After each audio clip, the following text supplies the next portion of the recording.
Bonjour, je m'appelle Delphine, je suis française et je suis prof de français.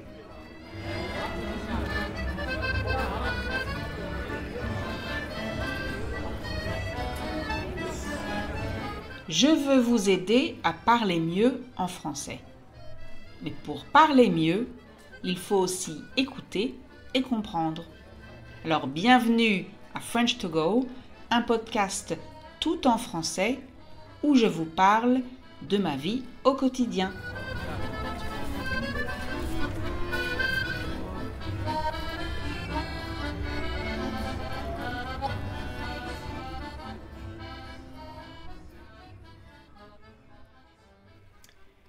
Imaginez que vous partez en vacances. Vous pouvez aller où vous voulez. Pas de limite de budget, pas de limite de temps. Quelle est votre destination? Une belle ville d'Europe? Une randonnée de 5 jours en montagne? 2 semaines sur une plage des Maldives? Comment est-ce que vous vous voyez? Avec votre amoureux, votre amoureuse? Avec votre meilleur ami? Avec une bande de copains? Personnellement, ça fait très longtemps que je ne l'ai pas fait. La dernière fois, c'était quand j'étais adolescente, je crois. Mais de temps en temps, je rêve de ne rien faire pendant mes vacances. Absolument rien. Attention, pas chez moi, bien sûr. Rester à la maison pour les vacances, même si c'est pour ne rien faire, ce n'est pas des vacances. Je me connais. Je serai capable de trouver quelque chose à faire. Réparer un truc, laver quelque chose, ranger une pièce, faire une lessive, plier le linge, refaire une lessive, ranger mes cours. Non, non, non. Je suis bien trop accro au travail pour prendre des vacances chez moi, à la maison. Mais partir en vacances, dans un endroit où je ne dois rien faire, absolument rien faire, oui, parfois j'en rêve. J'aimerais partir sur une belle plage, de préférence paradisiaque, donc comme un paradis. Je ne sais pas combien de temps je tiendrai, je veux dire par là que, comme je me connais, j'imagine que je commencerai à m'ennuyer au bout d'un certain temps.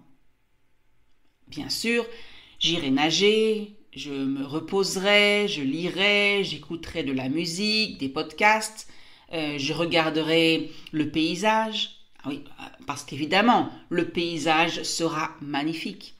Je l'ai dit, je choisirai une plage paradisiaque. Vous savez, avec du beau sable blanc, des cocotiers, une mer transparente, et personne dans les environs. Oui, personne autour. Notez bien que ce que je viens de dire, notez bien ça, d'accord? Parce que c'est l'information la plus intéressante. Pourquoi? Eh bien parce que parfois, je rêve aussi d'aller dans un hôtel tout compris. Vous savez, avec repas à volonté, activités sportives, si l'on veut, plusieurs piscines, les transats, alors c'est comme ça qu'on appelle les chaises longues de plage ou de piscine. Et d'ailleurs, il y a quelques années, c'est ce que j'ai fait. J'ai réservé un long week-end dans un hôtel de ce type, en rêvant déjà au fait de ne pas avoir à faire les courses, à préparer les repas, à mettre la table, à débarrasser la table, à faire la vaisselle. En rêvant au fait de ne pas non plus avoir à chercher un restaurant, un bon restaurant. Et oui, je l'avoue, cet aspect de mon séjour, donc c'est-à-dire du temps que j'ai passé dans cet hôtel, donc le fait que je n'ai pas eu besoin de me préoccuper des repas, de penser ou d'organiser les repas, ça, pour moi, c'était vraiment les vacances. Le problème? Ah oui, il y avait un problème, un gros problème même. Il y avait d'autres personnes, beaucoup d'autres personnes, et beaucoup de familles, Et qui dit famille, dit enfant. Donc oui, il y avait beaucoup d'enfants. Comprenez-moi bien, j'aime bien les enfants. J'ai moi-même 2 enfants et je suis souvent partie en vacances avec eux. Mais le mélange entre enfants et piscine, beaucoup d'enfants et quelques piscines, en général, ça ne produit qu'une seule chose, du bruit. Beaucoup de bruit. C'est peut-être des rires, des cris de joie, ils s'amusent, ils jouent, mais ça reste du bruit. Pourquoi est-ce que je vous parle de ça? Eh bien, parce que cette semaine, dans mon cours pour les étudiants de niveau avancé, on a parlé des vacances sans enfants. Oui, vous savez, c'est ces gens qui choisissent de réserver un séjour, donc des vacances, dans un endroit où les enfants sont interdits. Un hôtel réservé aux adultes, un camping réservé aux adultes, un gîte réservé aux adultes. Je ne sais pas depuis quel pays vous m'écoutez, donc je ne sais pas si vous connaissez ce genre d'établissement touristique, ce genre de logement touristique. C'est assez courant dans certains pays, c'est assez fréquent, mais dans d'autres, comme la France, c'est encore très rare, très très rare. Pourquoi? Eh bien, parce qu'en France, c'est considéré comme de la discrimination. Ce n'est pas légal, ça veut dire que ce n'est pas autorisé par la loi. Donc, ce n'est pas légal d'interdire l'accès à un hôtel, à un camping ou autre à une personne en fonction de son appartenance ethnique, de sa couleur, de son origine, de son sexe et également de son âge. C'est de la discrimination.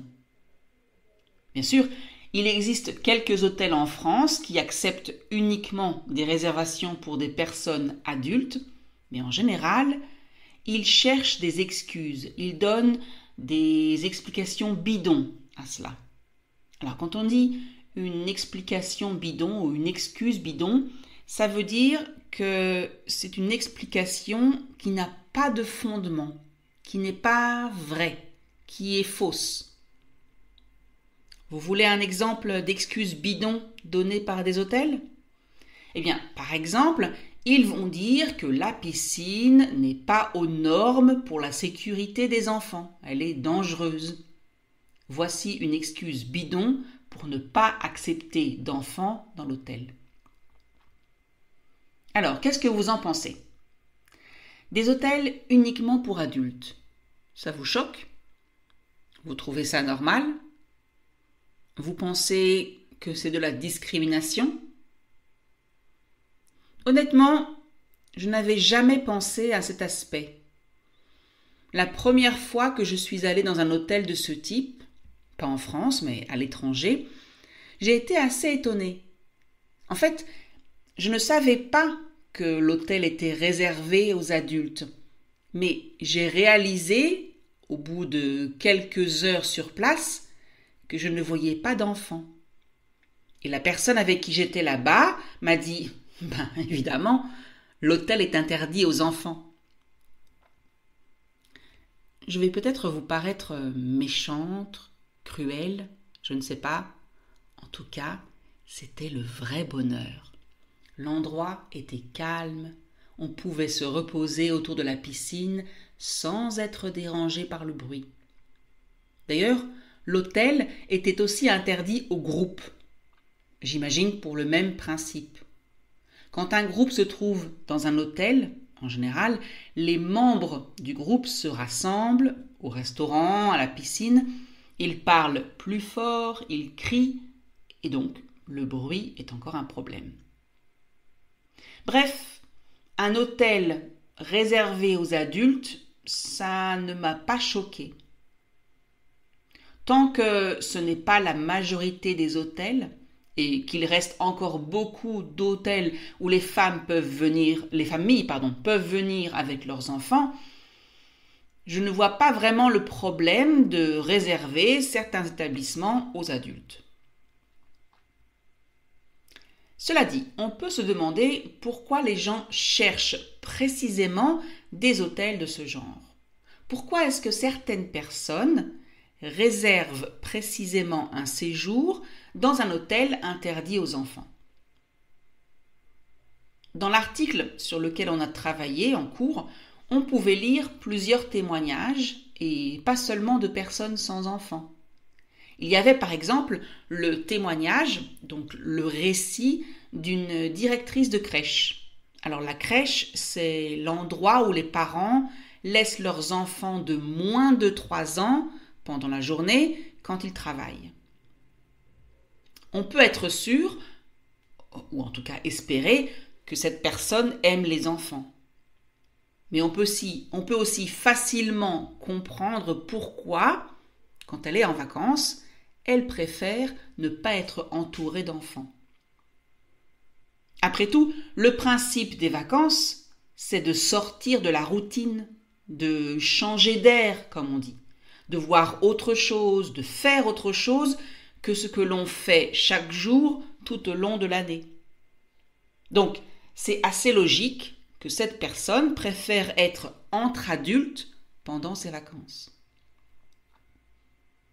L'article parle aussi de ces couples qui ont besoin de se retrouver, de passer du temps seuls, sans leurs enfants et sans les enfants des autres. C'est important pour leur relation de couple de se séparer d'eux, donc de leurs enfants, pour quelques jours et passer quelques jours dans un hôtel où ils vont voir d'autres enfants, donc les enfants des autres vacanciers. Ce serait tout simplement bizarre, étrange. Ces gens-là recherchent la tranquillité, le vrai repos. Qu'est-ce que vous pensez de ces personnes? Vous trouvez qu'elles sont horribles, racistes, anti-enfants? Je voudrais terminer cet épisode sur une autre idée présentée dans l'article qu'on a lu et avec lequel je ne suis pas vraiment d'accord. Alors pour la journaliste, ou le journaliste, je ne me souviens plus, cette nouvelle tendance des hôtels réservés aux adultes serait une preuve que notre société est de plus en plus égoïste, repliée sur elle-même, concentrée sur elle-même.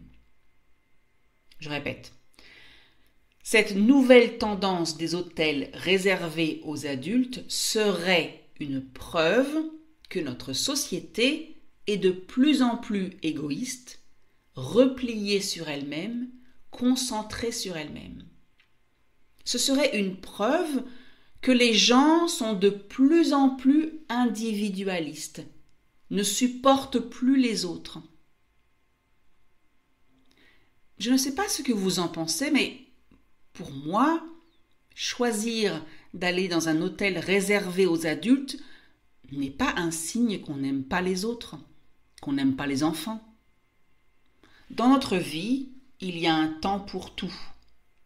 Chaque adulte, chaque parent doit partager sa vie entre différentes choses, entre différentes fonctions, entre différents statuts. On est parent, d'accord, père ou mère, et dans ce cadre-là, on est responsable de ses enfants, on s'en occupe, on les élève, on les aime, on passe du temps avec eux. Mais on est aussi une personne à part entière, un homme ou une femme. Et dans ce cadre-là, on doit aussi prendre soin de soi, faire des choses pour soi, s'épanouir. Et donc, passer du temps avec soi, pour soi. Vouloir passer 1 semaine par an autour d'une piscine sans enfants n'a jamais fait de personne un monstre.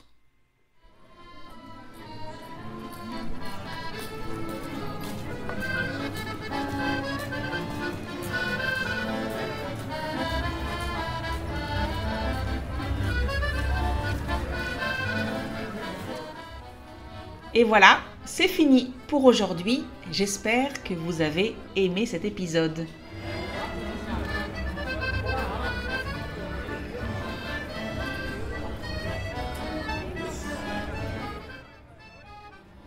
Comme d'habitude, le texte est disponible gratuitement sur www.frenchcart.com.